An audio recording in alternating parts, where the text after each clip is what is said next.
So this June 14th, Thursday the 14th, I'm looking at the moon is clashing with passion, drive, fire, as we see over here with Mars squaring off with the moon. Oh, where is it? I'm just gonna bring this up. This is what I'm looking at. The moon is essentially heading into conjunct the long-standing Pluto retrograde in the sign of Capricorn. So you're already looking at, that's a scary moon, if you ask me. That's a scary moon. That moon is all about just about being intentionally scary, or basically something's in the air that, in what I'm looking at, what's going on, something's at work deep, deep, deep, just like Capricorn is deep, deep, deep. The roots, something is at work under our feet, metaphorical, you might say, the depths of the depths. So right now the moon, conjunct with Pluto, is squaring with Mars. So you see this right here. This is that square. The moon, right there, squaring off with Mars. And what that also would mean is essentially you're looking at an opportunity, the chance to basically unearth or admit things that are so strong instinctually, a chance to really delve into what is so strong instinctually in us that tends to be so deep that it scares us, and to own up to, which requires just admitting, yeah, I've been scared of this. Sometimes thoughts can be scary, your thoughts can be scary, your instincts or your emotions, your drives can be scary. And this is all about essentially the chance to look deeper and push deeper and unearth and be willing to admit those fears from a strong place.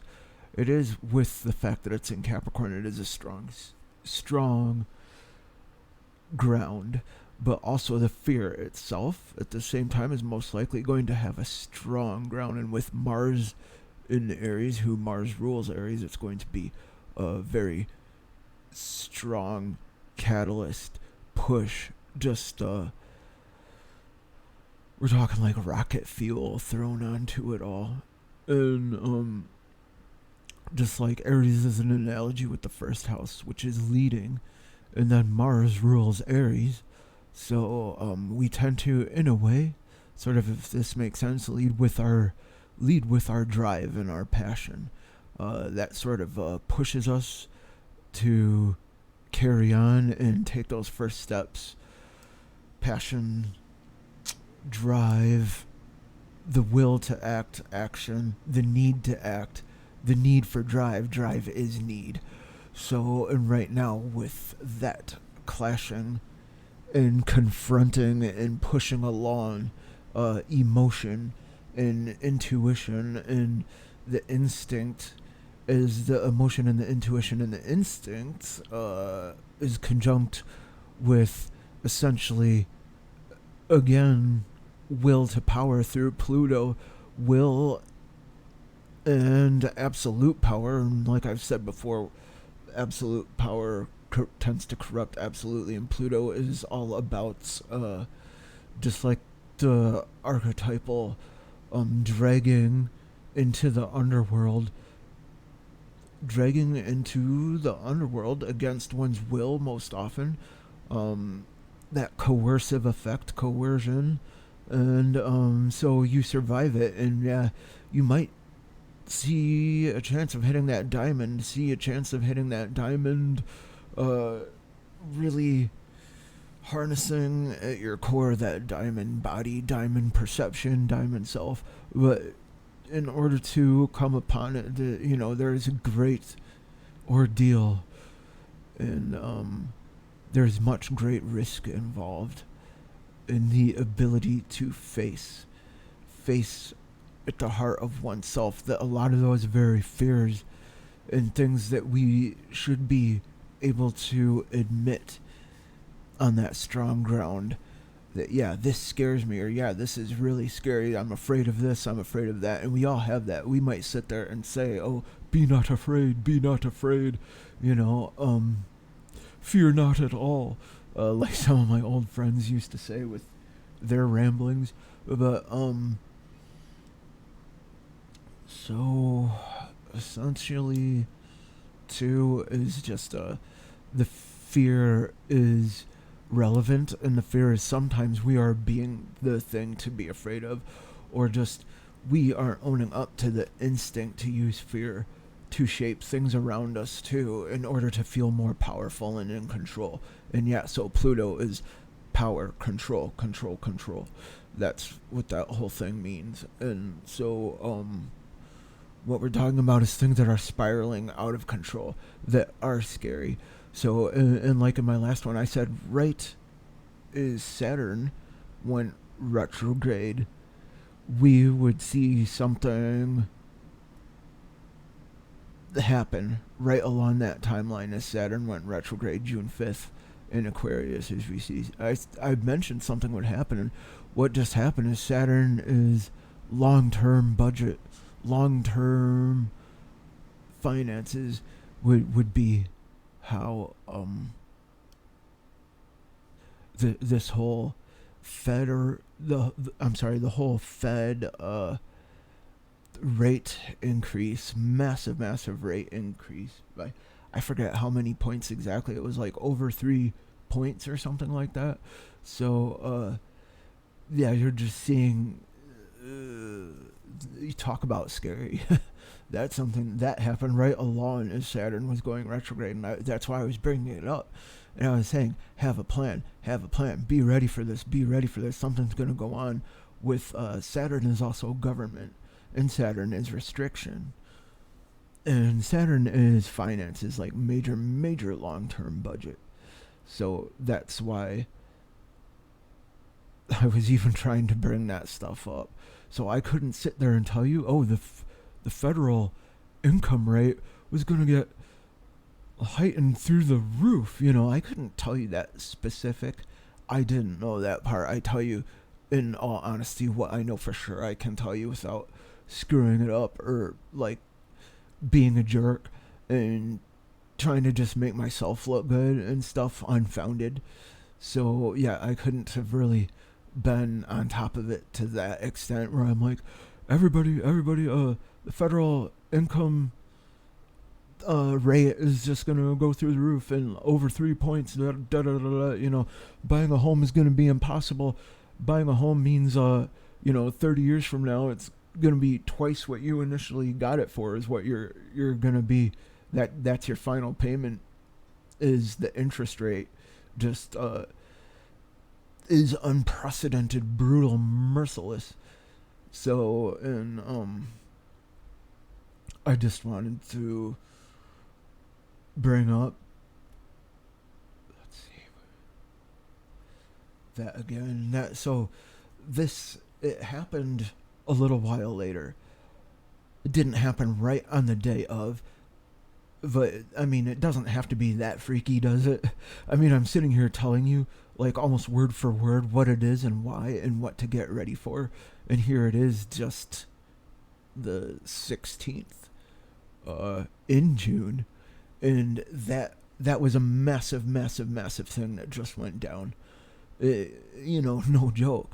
That's something that it hasn't hit that level in decades, and that is, as inflation is still steamrolling, that's not the solution to even inflation. I think it's more like what's just being done to make sure that the Fed crashes even harder, so we head even closer and faster into something like what was going on in Davos, Switzerland. By the way, before I did say Sweden, it is Switzerland. I also that has something to do kind of with my neurological disorder, because I also said a 3 megabyte graphics card, and I meant, of course, a 3 gigabyte or more graphics card. So I'll be thinking the right thing, and just sometimes, like as I'm going along, like just a tiny snafu comes out, but it doesn't mess things up so much as it might kind of embarrass me if people are really pulling apart everything I say by the detail. But so yeah, what we're looking at again. Oh, and another thing that I wanted to go over, what was just the whole the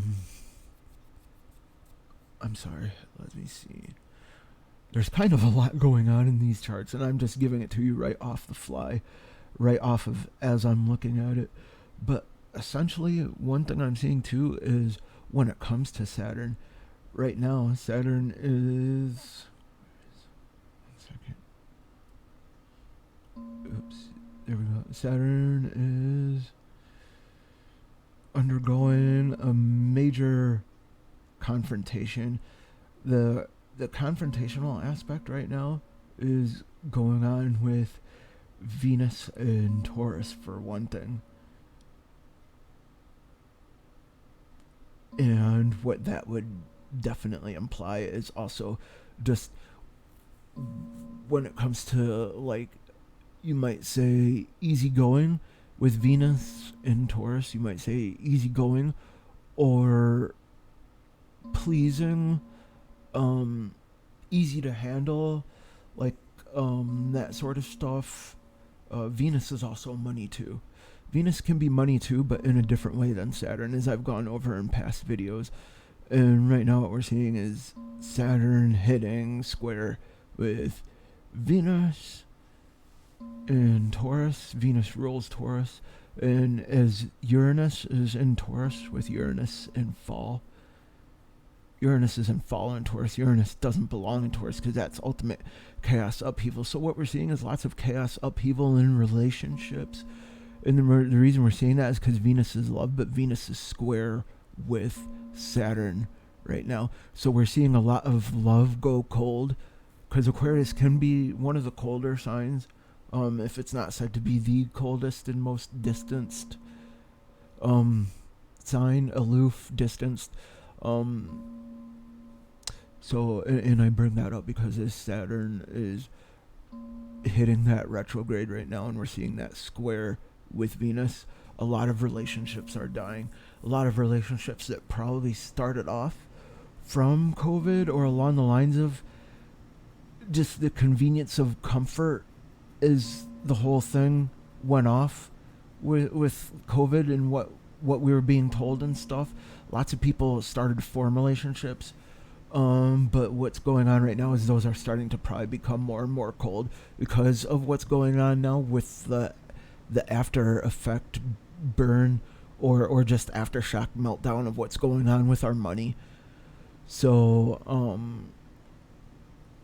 and a lot of what otherwise be good social standing with people that we've come to know, etc., is just the restriction. Is Venus is square with Saturn, is just restrictions on love or restrictions on relationship or restrictions on social standing with people in our cliques or our circles, as they say. And